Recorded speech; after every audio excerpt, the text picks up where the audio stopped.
कई कई माताएं तो ऐसी भी होती हैं भाई, पत्र लिखती हैं, कहे गुरुजी हमारे घर में अभी इनकी तबीयत ठीक हुई, फिर ससुर की तबीयत खराब हो गई, देवर का हो गया, देवरानी का हो गया, सास की हो गई, मेरी हो गई, बच्चे बीमार पड़ रहे हैं, कहीं कोई बीमार पड़ रहा है, कोई कोई बीमार पड़ रहा है, एक ना एक घर में बीमार पड़ते ही रह रहे हैं, कोई ठीक रह ही नहीं पा रहा। गुरुदेव हमारे घर में कोई दोष हो गया क्या, या हमारे पूजन के कक्ष में कोई तकलीफ हो गई, या हमारे घर में पितृदोष हो गया, वास्तु दोष हो गया, काल सर्प दोष हो गया, एक बीमार पड़ता एक ठीक होता, फिर बीमार पड़ता फिर ठीक होता, फिर बीमार पड़ता फिर ठीक होता।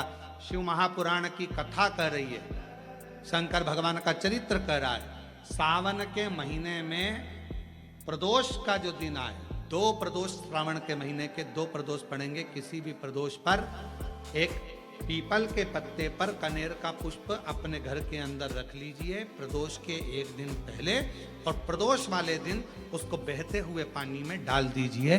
जिंदगी में जो तुम्हारे यहाँ तकलीफ चल रही है, एक उठ रहा है, एक बैठ रहा है, एक बीमार पड़ रहा है, एक ठीक हो रहा है, फिर बीमार पड़ रहा है, फिर ठीक हो रहा है, ये ठीक हुआ, फिर इसको हो गया, फिर इसको कुछ हो गया, फिर किसी को कुछ हो गया, अर्थात शिव का नाम लेकर।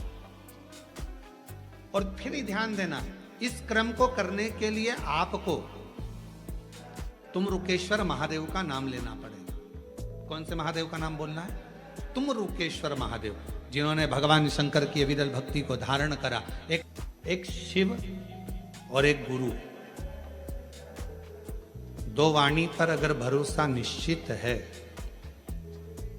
तो यह मानकर चलो कि भगवान शंकर आपके जीवन में कभी तकलीफ आने ही नहीं देगा। एक शिव की वाणी, एक गुरु की।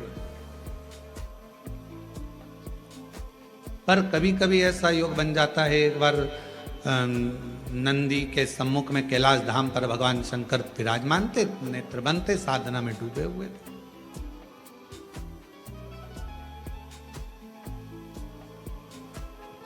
अब कौन क्या कर रहा है देखो, दवाइयों को पढ़ने वाला डॉक्टर कहलाता है और तन्हाइयों को पढ़ने वाला देव अधिदेव महादेव कहलाता है।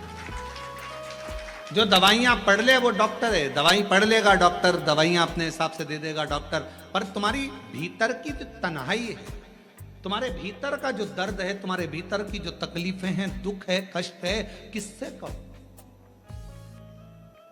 प्रसंग बड़ा सुंदर आता है, शिव गुरु की वाणी का प्रसंग। मेरे भगवान ओघड़दानी बैठे हुए थे कैलाश पर, थोड़ा असुरों का आगमन हुआ। अब नंदी समझ नहीं पाए कि ये असुर क्यों आए।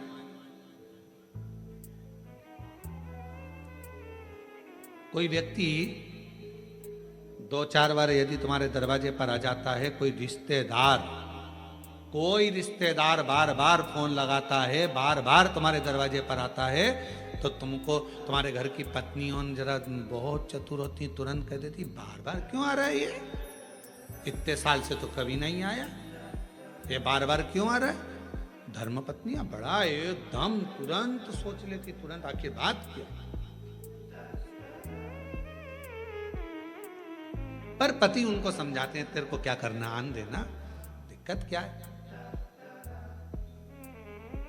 मुझे सब मालूम है, कर्जे में हो गया होगा इसलिए तुमसे लेने आ रहा होगा। इतने दिन से तो तुम्हारी याद नहीं आई, इतने दिन से तो कभी याद नहीं किया, इतने दिन से तकलीफ में कभी, अपन तकलीफ में तो कभी नहीं आया। हमेशा याद रखो, मोमबत्ती की याद, टॉर्च की याद हमेशा लाइट जाने के बाद आती है। कोई कोई माताएं भाई ऐसे रहते हैं जो कथा में आते हैं और कोई उनको बिस्कुट दे देता है, खाते हैं, खाने के बाद मुंह को साफ करना रहता है तो बत्ती सी निकाल लेते हैं, बत्ती सी निकाल कर उसको भी साफ कर लेते हैं, रख लेते हैं। कई बार ऐसा नहीं कि नहीं हुआ। एक बार बहुत पुरानी बात है, बहुत पहले की, एक बार हम कथा करने गए, राघव जी तो जरा से थे उस समय पर, छोटे से 6-7 साल की उनकी उम्र थी, 6-7 साल की, और झोली में किसी ने झोली के अंदर बेलपत्र डालते हैं तो उन्होंने उनकी डब्बी भी बेलपत्र में डाल दी, वो दांत बत्ती सी की डब्बी। कोई 32 की डब्बी भी उसमें झोली में डाल दी, और 32 की डब्बी जैसी झोली में पड़ी और झोली पड़कर सीहोर गई, और सीहोर जाने पर राघव जी ने खोली, और खोले तो आवाज निकाल, पापा देखो किसी के दांत आ गए। अब वो हो सकता है कभी कभी योग संजोग में आ जाए तो दांत की जरूरत, हमने कहा कि उसको दांत की जरूरत कब पड़ेगी, जब वो कुछ खाने के लिए बैठे। टॉर्च की जरूरत कब पड़ेगी, जब अंधेरा होगा। और फिर एक बात याद रखना, चाबी की जरूरत, तुम्हारे घर के ताला लग गया और उसकी चाबी की जरूरत कब पड़ेगी, जब ताला खोलना, जब ताले को खोलना तब चाबी की जरूरत पड़ती है। खाने बैठोगे तो दांत की जरूरत पड़ती है, अखबार पढ़ने बैठोगे तो चश्मे की, जम के बोलो जरा, चश्मे की जरूरत पड़ती है। उसी तरह अंधेरा होने पर टॉर्च की जरूरत। विशेष आज आपके मन में कोई मनोरथ बड़ा है, कोई कामना बड़ी है, और बाबा से आपने विनती करी कि मेरा ये कार्य अटक रहा है, आप पूरा करोगे, मुझे विश्वास है। 108 चावल के दाने चढ़ाना है। आपने चंदन लगाया, हाथ की हथेली पर 108 चावल के दाने जो घर से गिनकर लेकर गए हो उसको हथेली में रखा। एक एक चावल का दाना नहीं चढ़ाया, हथेली में रखकर जो विशेष कामना 108 अक्षत के दाने हाथ में हो, और आपकी कामना कर जिस कार्य के लिए आपने बाबा को आज स्पर्श किया है, हाथ में लेकर जहां आपने चंदन लगाया है उसी जगह पर हथेली से बाबा को चंदन वाले स्थान पर उस 108 चावल के दाने को रख देना चाहिए, छोड़ देना चाहिए या लगा देना चाहिए। जिस बालक बालिका का जॉब नहीं लग रहा हो, सर्विस नहीं लग रही हो, तो महाराज काली तिल्ली को पीस कर जल के पात्र में डालकर अपने घर के मटका परिंडा, पितरों का जो स्थान होता है, जलाशय होता है, उसके पास में एक पात्र में रख दीजिए।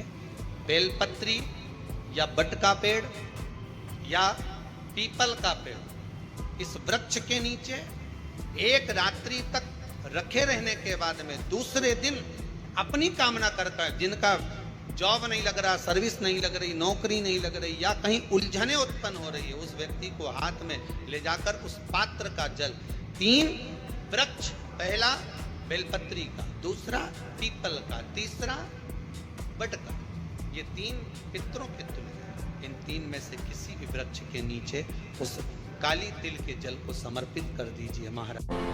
अगर कहीं नौकरी नहीं लग रही है, सर्विस नहीं है, नौकरी नहीं है, और आप कई बार इंटरव्यू दिया है, एग्जाम में बैठ भी गए, कंपटीशन एग्जाम में भी बैठे हो, और अगर नहीं हो रहा, कंपटीशन एग्जाम क्लियर नहीं हो रहा, 5 शमी पत्र, कितने, जम के बोलो जरा, 5 शमी पत्र, 5 बेल पत्र,